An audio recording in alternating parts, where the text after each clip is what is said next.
अस्सलाम वालेकुम। मैं हूं आमिर हज़ारवी। व्लॉग तो आज किसी और मौजू पे बनाना था। जब मैं व्लॉग बनाने के लिए बैठा तो अचानक मेरे सामने अमजद सईद कुरैशी साहब की एक वीडियो आई। उस वीडियो के बाद बस मैं फिर रुक गया। मेरा ख़्याल ये था कि मैं अमजद सईद कुरैशी साहब के हवाले से वीडियो बनाऊं, व्लॉग बनाऊं तो ये ज़्यादा बेहतर रहेगा। बाकी जो मौज़ूआत हैं उन पे बात होती रहेगी। अमजद कुरैशी साहब ये हज़ारा के नामवर ख़तीब हैं। इनको ज़ुबान की वजह से इनकी बड़ी मकबूलियत है आम लोगों के अंदर भी। ये मुश्किल बात को भी बड़े आसान पैराए में, बड़े आसान अंदाज में बयान कर देते हैं। बदकिस्मती ये है कि ये शख्स जब मिंबर पे आता है तो अपनी ज़ुबान पे काबू नहीं रख पाता। हमारे ख़तीबों का पता नहीं क्या मसला है।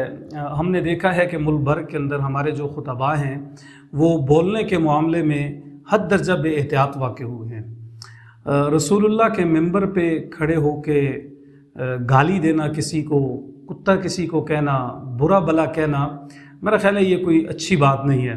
आप ज़रा अमजद सईद कुरैशी साहब की ये वीडियो देखें, फिर उसके बाद बात करते हैं कि क्या एक आलिम को ये ज़ुबान ज़ेब देती है।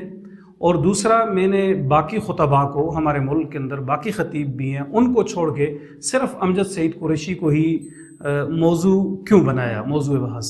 आप पहले ये वीडियो देखें। इमरान खान दा डब्बू नौ दा सा भौंकना हंसते फवाद चौधरी डब्बू, ये कुत्ता जो भौंकने के लिए रखा हुआ था, कुत्ता जी होया, कुत्ती दा पुत्र जी होया, जिस दूध कुत्ती दा पीते तो है।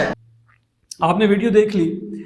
अमजद सईद कुरैशी साहब यानी कौन सा ऐसा लफ्ज़ है जो ये इस्तेमाल नहीं कर रहे। हमारे ख़तीबों से पूछें कि भाई आप गाली क्यों देते हैं, तो वो जवाब में कहते हैं जी कुरान में अल्लाह ने भी गाली दी हुई है, कुरान पाक में है, उतुल्लिम बाद ज़ालिका ज़नीम। इस आयत से ये इस्तिदलाल करते हैं। अब हमारे जो आम लोग होते हैं वो तो खामोश हो जाते हैं कि यार एक शख्स कह रहा है कि कुरान में गाली है तो ये हमारे ख़तीब भी देते हैं।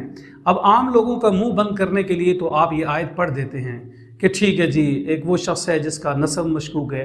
लेकिन अमजद सईद कुरैशी साहब भी आलिम हैं, बाकी जो लोग हैं वो भी जानते हैं कि हर आयत का कोई ख़ास पस मंज़र होता है। ये जो आयात हैं, इससे पीछे भी जो 3-4 आयात हैं, ये आयात वलीद बिन मुगीरा की आदात और सिफ़ात के हवाले से थी। आदात के हवाले से थी कि उसकी बुरी आदात क्या थी, यानी झगड़ालू शख्स था, जालिम था, चुगलखोरी करने वाला था, बदअखलाक था, हक से रोकने वाला शख्स था। और बीच में एक ये बात भी है कि उसका नसब भी मशकूक था। अब दो चीज़ें हैं। एक ये है कि ये आयत जो है वो गाली का तो कम अज़ कम नहीं बताती कि ये आप गाली दे सकते हैं। एक बात की जा रही है कि ये इस शख्स की आदत हैं। अब मुझे बताएं, कोई शख्स अगर गाली देता है, कोई शख्स अगर झगड़ालू है, तुर्श मिजाज है, चुगलखोर है, तो उसकी आदत फिर वलीद बिन मुगीरा वाली हुई ना। अब एक शख्स गाली दे, झगड़ा करे, तुरशरू हो, ज़ुबान सख्त हो, और फिर वो इस्तिदलाल पेश करे इस आयत से कि भाई कुरान में गाली है, तो यार कम अज़ कम हमारे बोलने लिखने वालों को ये एहतियात करनी चाहिए कि आयत क्या है और आप इससे इस्तिदलाल क्या कर रहे हैं। यानी गोया आप दूसरी ज़ुबान में ये कहना चाहते हैं कि गाली हलाल है, हम गाली दे सकते हैं। गाली को इस्लाम ने फिस्क कहा है, मोमिन गाली नहीं दे सकता। और फिर रसूलुल्लाह के मिंबर पे खड़े होकर कोई शख्स गाली देता है तो ये ठीक नहीं है। एक किसी ख़तीब को ये कम अज़ कम अपनी ज़ुबान पाक रखनी चाहिए। रसूलुल्लाह के मिंबर का तकाज़ा ये है कि हमारी ज़ुबान ऐसी हो, साफ़ सुथरी हो, कौसर हो, तस्नीम से धुली हुई ज़ुबान हो, ताकि जब बात की जाए तो बात सुनी जाए, दिल पे असर करें। एक रसूलुल्लाह के मिंबर का तकाज़ा ये है कि आप रसूलुल्लाह के वारिस हैं। जिस तरह आप लोग रसूलुल्लाह के अखलाक, रसूलुल्लाह की ज़ुबान, रसूलुल्लाह की दावत बताते हैं, तो उसी तरह आपको रसूलुल्लाह का पैगाम उसी उसलूब में, उसी ज़ुबान में पहुँचाना चाहिए, इसीलिए कि आप रसूलुल्लाह के वारिस हैं। और दूसरी बात यह है, हमारे बहुत सारे दोस्त लिखने वाले ऐसे हैं जो लिखते हैं लेकिन उनके लिखने में भी फोश गोई होती है। वो बोलते हैं तो ऐसी चीज़ बोलते हैं कि बंदा जिसे सुन नहीं सकता। ایک یہ ہے کہ دوست آپس میں بیٹھتے ہیں، بیٹھ کے گپ کرتے ہیں، لیکن ایک وہ ہے کہ جب آپ پبلک کے لیے لکھ رہے ہیں۔ میرا خیال یہ ہے کہ لکھنے والوں کو اور بولنے والوں کو وہ بولنا چاہیے اور وہ لکھنا چاہیے جو ان کی بیٹیاں پڑھ سکیں اور سن سکیں۔ اگر آپ کی تحریر، اگر آپ کی تقریر آپ کی بیٹی نہ پڑھ سکتی ہے نہ سن سکتی ہے، پھر آپ کو رک کر جائزہ لینا چاہیے کہ آپ کی زبان سے کیا بے احتیاطیاں واقع ہو رہی ہیں، آپ کے قلم سے کیا بے احتیاطیاں واقع ہو رہی ہیں۔ اور تیسری بات یہ ہے، امجد سعید قریشی انہیں میں کوئی عام خطیب نہیں سمجھتا۔ ہمارے جو روایتی خطیب ہیں یہ ان خطیبوں سے ہٹ گئے ہیں۔ ہماری زبان ہے ہندکو زبان مٹتی جا رہی ہے۔ ہماری جو باقی زبانیں ہیں، لوکل زبانیں، وہ مٹتی جا رہی ہیں۔ لوگ انگریزی سیکھ رہے ہیں، اردو سیکھ رہے ہیں۔ اب جو ہندکو بولنے والا ہے وہ اپنے گھر کے اندر اردو بولتا ہے، اردو اگر بولنے والا ہے تو وہ ایک قدم آگے اٹھاتا ہے، وہ انگریزی بچوں کو سکھاتا ہے۔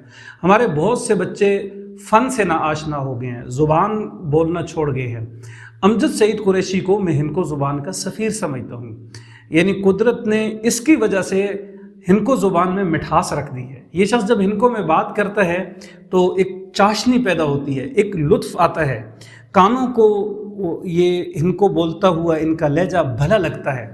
اب ایک شخص کو قدرت نے سفیر بنا دیا ہے، مذہب کا ہی نہیں ایک زبان کا بھی، پھر اس شخص کی وجہ سے ہماری زبان جہاں تک پہنچتی ہے اور ساتھ یہ گالی بھی پہنچے، ساتھ یہ پھکڑ پن والا لہجہ بھی پہنچے۔ یہ ٹھیک ہے کہ آپ کے سامنے بیٹھے ہوئے دو چار لوگ تالیاں بجا لیں گے، مروت میں لوگ بولیں گے نہیں، لیکن بازوق شخص کوئی بھی جب اس طرح کا لہجہ سنے گا جس میں آپ کتا اور پتہ نہیں کیا کچھ کہہ رہے ہیں، تو میرا خیال ہے کہ آپ اپنی زبان کو، قدرت نے جو آپ کو سفیر بنایا ہے اس زبان کا، آپ اس کے ساتھ بھی زیادتی کر رہے ہیں۔ ایک رسول اللہ کے منبر سے زیادتی کر رہے ہیں، دوسرا مجھے یقین ہے کہ آپ کی بیٹیاں آپ کی یہ گفتگو اور پیچھے جو آپ نے قاضی فائز عیسیٰ کے حوالے سے گفتگو کی تھی یہ زبان نہیں سن سکے گی، اور تیسرا آپ کو قدرت نے جو منصب عطا کیا ہے اس زبان کے سفیر ہونے کا، آپ اس کے ساتھ بھی زیادتی کر رہے ہیں۔ اور جو چوتھی اور آخری بات جو میں اپنے خطیب صاحب ہیں ان سے یہی کہوں گا کہ میرا ماننا یہ ہے کہ قدرت جب کسی زبان کو بچاتی ہے تو اللہ اس میں کوئی نہ کوئی فنکار پیدا کر دیتا ہے، کوئی ادیب پیدا کر دیتا ہے، کوئی شاعر پیدا کر دیتا ہے، کوئی خطیب پیدا کر دیتا ہے۔ جب کوئی شاعر، کوئی ادیب، کوئی خطیب، کوئی فنکار، کوئی کلام پڑھنے والا جب اس زبان کے اندر پیدا ہو جائے تو پھر اللہ اس زبان کو بچا لیتے ہیں۔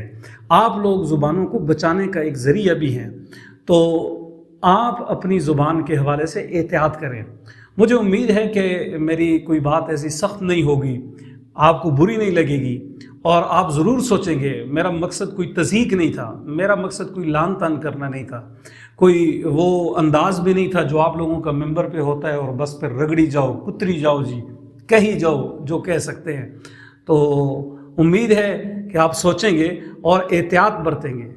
رسول اللہ کے ممبر کی وجہ سے، اپنی بیٹیوں کی وجہ سے، اپنی ماؤں کی وجہ سے، ان خواتین کی وجہ سے جو باپردہ ہماری خواتین ہیں جو یہ زبان سنتی ہے، اور تیسرا قدرت نے جو آپ کو اس زبان کا سفیر بنایا ہے اس منصب کا احتیاط کریں گے اور بولنے میں احتیاط کریں گے، اور کم از کم ہمارا جو اچھا چہرہ ہے یہ دنیا کے سامنے جائیں۔ وگرنہ وہ ہمارے ایک سید بادشاہ ہیں، وہ کہتے ہیں کہ ہندکو کی جب تشکیل ہوئی تھی زبان کی تو وہ زیر ناف ہی تشکیل پائی تھی۔